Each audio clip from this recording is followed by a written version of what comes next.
Welcome to the Calm Analytics channel. This is Boris Dizenghausen with you. Today is May 19th. There are a lot of interesting news stories. There haven't been many good ones lately, but today there definitely will be. Well, first of all, in this episode, there will be a conversation between Trump and Putin. What results are we expecting? The Kremlin's act of intimidation has failed. An intercontinental ballistic missile did not launch last night. And in Romania, the pro-Russian candidate is flying by like plywood over Sizran.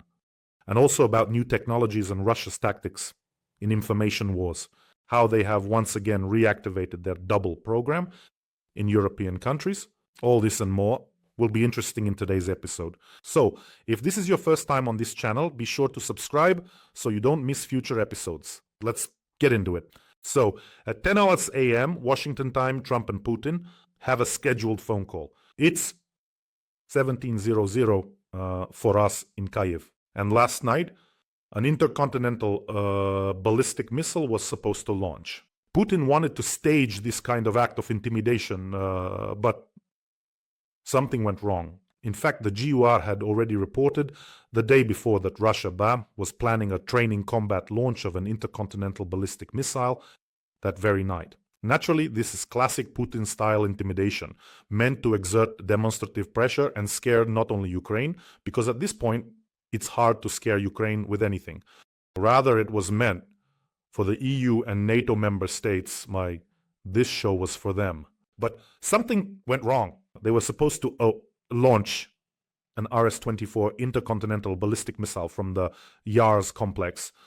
And, of course, it was equipped with a training warhead, not a live one. But still, the act was, we'll show you now, a flight range of 10,000 kilometers. So just to remind you, from this test site to Washington, it's 8,500 kilometers. And there are a lot of interesting details and theories about why this missile ultimately didn't go anywhere. The launch site is an area near the settlement called Svobodny, that's its name. As if something in Russia could actually be free. Putin's Russia, that is. But anyway, so it's 35 kilometers from Nizhny Tagil. This Svobodny, strangely enough, the urban-type settlement called Svobodny is actually a closed town. It used to be called Tagil 30, not 9. In 1960, this rocket engineer's town, Svobodny, was founded. And let me just remind you that previously, Russia has twice failed in launching this RS-24 missile. They veered off course. Moreover, just recently, last autumn, a heavy Sarmat exploded in a launch silo at the Plesetsk Cosmodrome. That is, if we're talking about the Sarmat, this was the fourth unsuccessful attempt to test this missile. Well, the first and last successful test of the Sarmat took place on April 20th, 2022. They just can't catch a break. But let's get back to this Yaz. The launch was not covered, either in the Russian media space or on social networks. No videos appeared. And we know that in the digital age, if they really had launched this heavy missile, but its launch weight is 46 tons. It's 22 meters long and almost 2 meters in diameter. So it's a huge machine. So if there's no video, it's clear that something went wrong. And I think that if they had launched it from this village called Svobodny, then the flight of this missile should have been visible from the territory stretching from Khanty-Mansisk to Magadan. In short, it didn't happen. You know what's remarkable? When I was preparing for this episode, I started to look into what kind of urban-type settlement it is, what it looks like, who lives there, and why. Well, in general, I'm always curious about these things. And there, I found a photo of a mass grave of rocket engineers. Well, it's been tidied up recently. I thought it was recent, and I wondered where these rocket engineers with, strategic complexes could have died. So it's a mass grave of the rocket engineers from this 42nd Division. And the inscription on it says, those who died in the line of duty, well, in honor and memory of those who died, or in the line of duty. Although, let me remind you, the settlement was founded in 1960. I started digging into what kind of mass graves of rocket engineers these were. It turns out that in 1961, in this new town, there was an explosion of incredible magnitude. Of course, no one was told what exploded. It was classified. And this mass grave appeared in the cemetery. But after 1961, there were a ton of failed launches, so they put everyone there. Later, the relatives, not necessarily in that exact grave, maybe in others, but the relatives then can't understand where several hundred of their children, fathers, have disappeared to. And back then, in 1961, according to various estimates, up to 300 Soviet soldiers died. Naturally, they just buried everyone, and that was it. And several villages disappeared as well. They quickly relocated whoever they could, and the villages themselves were simply leveled to the ground. Well, in other words, apparently unsuccessful launches happened there. From time to time, especially, unsuccessful launches, especially with the Sarmat, as we can see. One failure after another. But even though we've seen those videos more than once, the ones Soyuz Mult film makes for Putin, showing his mighty rockets circling the Earth 50 times, impossible to shoot down, and so on. The most powerful, impossible to intercept, with no analogs in the world. Well, that's how it is. They wanted to scare people. He wanted to flex his muscles before talking to Trump. After the Istanbul negotiations, again he messed up. He wanted it so badly, he wanted to secure better terms for himself. I don't know what else needs to happen for the entire civilized world to understand that Putin, until the end of his days, and I hope that comes soon, will remain an insecure, vindictive, spiteful KGB man. He will not change. Trying to talk to him in any kind of constructive, productive way, it's just a hopeless endeavor. Forget it.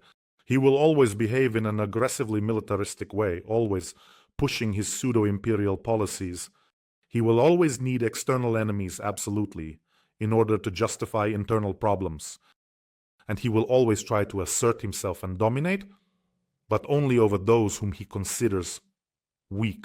You will never see him showing off in front of Xi Jinping. On the contrary, at the parade, remember how he obsequiously whispered something in his ear, and this one does it like this. And Xi just sat there like, great, I came here. This is exactly how I'll be attending future parades. Intimidating and subjugating those whom Putin considers weaker than himself is probably his main occupation in life. He has built his entire policy around this. Otherwise, the system simply doesn't work. Now we have some even bigger news coming up, friends. But in the meantime, don't forget to subscribe to this channel. And if you're already subscribed, then hit the notification bell. And now about the plan that the US, Europe, and Ukraine have agreed upon. There is such a plan. It was supposed to be delivered to Putin by Witko, and they were planning to hand it over to him, to Putin in Moscow. It became known, I already mentioned this plan, that Putin didn't even bother to consider it. And as for why, that was explained just a few hours ago by Keith Kellogg. I saw this news myself. Because the very first point of Trump's plan out of 22 articles, which was agreed upon with Europe and Ukraine, is without question a ceasefire. That's why Putin simply didn't even want to consider this plan. Meanwhile, in Istanbul, Secretary of State Rubio made it clear that this is a strong peace plan and that it should be the focus. And you remember very well how the Russian delegation behaved in the end. I won't repeat it. They threatened, said they would seize 2 more regions when were rude, and told some made-up version of history. You know what struck me the most?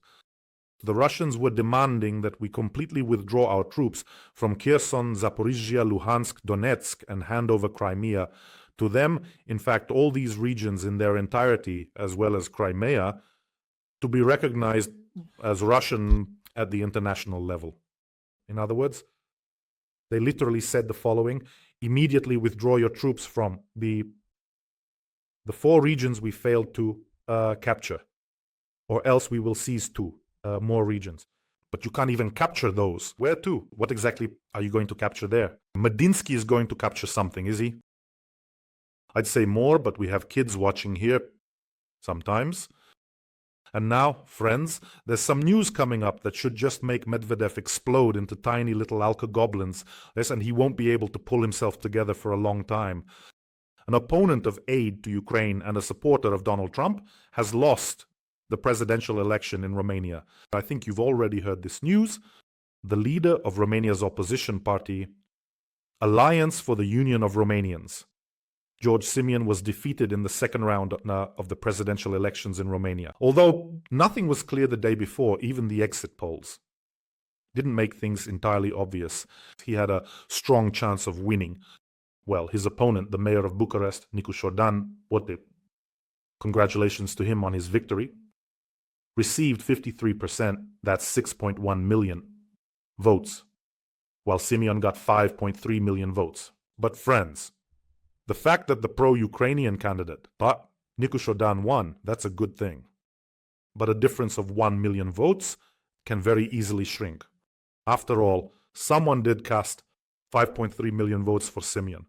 And in this case, unfortunately, Kremlin strategists did a simply good job. Yes, in the end, they lost, but that is still a very large number of votes for Simion. So he has a classic agenda. I think Kremlin strategists stamp out a similar agenda for all their proteges. What was he fighting for? For justice, for truth, for the natural family, for Christian faith and freedom. In other words, Christian faith, justice, the traditional values. You can really feel the hand of those Kremlin strategists. Let me just remind you, from the very beginning, how strong the informational component of elections really is. Today, we'll have another interesting segment about new tools that the Russians are using in the information war. In other words, they've made significant progress there. Originally, the Romanian presidential elections were supposed to take place in November, December of last year. At that time, the Constitutional Court cancelled the results of the first round, in which the pro-Russian candidate Călin Georgescu took the lead in the first round. But then it turned out that the Russians had poured millions of dollars into information campaigns there, especially on TikTok. I've already mentioned it. The mechanics there were very interesting. They distributed tasks through entire exchanges, simultaneously assigning them to micro-influencers and mid-level influencers on TikTok with anywhere from 500 to several thousand followers, so that they would promote this Călin Georgescu.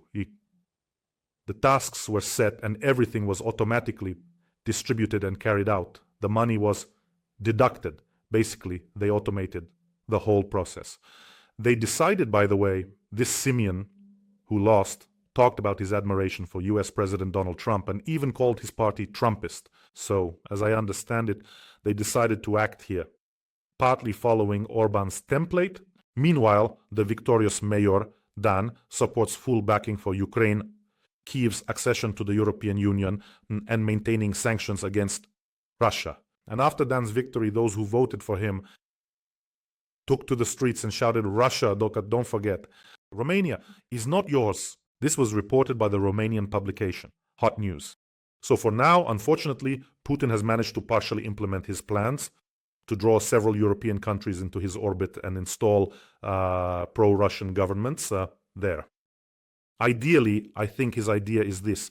Ideally, to have complete control in the countries that border Ukraine in order to, essentially surround Ukraine and block it in this way. So if you look at the map, to the east we have the unstable Putin with his orc army, and to the north we have Belarus, Poland, and to the west Slovakia, Hungary, Romania, and Moldova, over there to the southwest. So right now Slovakia and Hungary are already in Putin's pocket. In Poland, they're fighting. There will be a very interesting point about this in a moment. And as for Romania and Moldova, he's losing for now. Well, I won't even mention Belarus. Everything is clear there. You see? So all around, all of this. And after that, the approach will be different. Friends, let me remind you that the war hasn't gone anywhere. There's not even a hint of a truce yet. So, by the way, these talks about a ceasefire have actually had a very negative effect, including the fact that some people have become overly optimistic. People have stopped supporting our armed forces. That's why, let me remind you, we have an important fundraiser for the unmanned aerial vehicle unit. This is the 252nd separate battalion. These are some truly tough guys. Unfortunately, they've been left without wheels. I've already mentioned this. We're raising funds for a pickup truck and an electronic warfare system so that no Russian junk like an FPV drone can hit that pickup. This is so the guys can go out and be protected, complete their mission, and all come back. It's a very important fundraiser. Very. So I ask you to support this fundraiser. They've been stationed in that direction since the very beginning of the Kursk operation. The link to the fundraiser is in the description of this video. There you'll also find the bank card number and the PayPal for those who want to help from abroad. We see everyone. Thank you all so much. And if you're not watching on my channel, here's a QR code. It leads directly to the fundraiser's bank page. I'm really asking you to support us. You always have my deepest gratitude. Now let's move on to the issue of hybrid warfare on the territory of European countries and these new Russian information campaigns. The Kremlin has ramped up its special operation Doppelganger in the midst of the elections in Poland. In fact, they started this operation quite a while ago. It translates as double or look-alike. But in this context, yes, but it means a double. And on the eve of the presidential elections in Poland, Russia has intensified this phase of the information war. So what is this operation? What is this double? Basically, it's one of the largest and longest running information campaigns. It's practically in all, yes, I think in all countries of the European Union and in the United States. As part of this operation, Kremlin intelligence agencies, together with certain technical specialists, create websites and social media pages, websites separately, of course, and pages separately that, in terms of their appearance, are indistinguishable from real Western media outlets. That is, for example, a copy of the CNN or BBC website is set up or of some international news agency. An absolutely exact copy. In the domain, in the website address, maybe a single letter is changed, but very few people pay attention to that. Reads there to see if everything is okay or not. Or, I don't know, maybe it's com and theirs is .org or something like that. So they create this complete copy, except for one single page where they post a fake news story. Then they spread this news through those social media accounts. So you see, it looks like CNN published it on their website. See, that's how it is. Or they launch it as an ad and also start pushing it through social networks. In general, to influence Polish voters, since March of this year, they have launched a huge number of bots on the social network X, formerly Twitter, actually involving bot farms that imitate the real voters. The main messages, not that are almost the same everywhere. Criticism of Poland's support for Ukraine, calls for Poland to leave the European Union, and discrediting Donald Tusk's government. And at the same time, they are generally creating a negative image of Ukraine, calling it out and blaming it for almost all the problems in Polish politics. That's how they operate. And let me remind you, Russia spends enormous amounts of money on these information campaigns in Europe, on its agents, on bribing politicians and opinion leaders. All these Orthodox oligarchs I talked about yesterday, who have extended their tentacles into Europe, handing out money to European politicians. Medvedchuk with his Voice of Europe platform. What does Medvedchuk have to do with the Voice of Europe? They also use this platform to try to buy up European politicians in droves. There are investigations going on in various countries right now. And now, with the development of artificial intelligence, information campaigns can be created on an industrial scale, as long as there's money. And if there's one thing Putin has never spared money on, it's this. For Russians, for him, and for Medvedev, there's no money, sure, but hang in there. Yet for this, there's always plenty. You can judge just how successful these campaigns are by looking at the elections in Moldova and Romania. I already told you a bit earlier about this Tsarjevsky. In the first round, he was completely unknown. And suddenly, he wins, or rather, gets the most votes in the first round. In general, if Putin hadn't started the war, I think his information campaigns in Europe would have been much more successful because the image of the Russian Federation would have been different. So if he hadn't started the war, he would have already installed his pro-Russian governments long ago. But now, since there's no way out and they have to act, they're forced to act more aggressively. That is, the messages are becoming tougher, sometimes even reaching the point of sabotage. In general, disrupting aid to Ukraine is seen as a sacred mission. Just look up at what Russia is willing to do. And by the way, in the near future, the focus will be on all these pro-Russian governments, which will somehow unite around Ukraine. So if you are citizens of European countries and you don't want the Russian world in your own country, and what is the Russian world? It means that sooner or later, these Russian military aggressors, these occupiers, will come to save that very Russian world, the one you won't be able to drive out of your own country. So, in order to keep them from coming to you with their Russian boots, kick out Russians from your homes. Kick out Russia today. And 4, participating in pro-Russian rallies, all those people wrapped in ribbons with the letter Z, immediately deport them back to their homeland. Let them save themselves there with troops if they want or however they like, but just don't stick your nose into other people's business. And now they've let Medvedev out of the police children's room, and he's back to his old tricks again. That is, Kremlin officials, let me remind you, Medvedev is the deputy. Chairman of the Security Council came out with the following statement. The details are important here. All enemies of Russia who issue ultimatums during negotiations, I'm quoting Medvedev here, must remember, this is after Istanbul, that peace talks do not always lead to a cessation of hostilities, and that failed negotiations can lead to a more terrifying stage of war with new weapons and participants. In other words, Putin's combative Pekingese is openly hinting at a more terrifying stage of the war. Clearly, he's referring to the use of weapons of a different category, weapons of mass destruction, for example, and new participants. He says that new participants are possible, so there are different possibilities here, but he is definitely threatening several European countries. They make it clear that nothing but capitulation, in this case, handing over the 4 regions and Crimea, and then they'll come up with new demands, is acceptable to them. And notice that Russia is now pushing the level of bluffing to the limit, but it is not withdrawing from the negotiation process.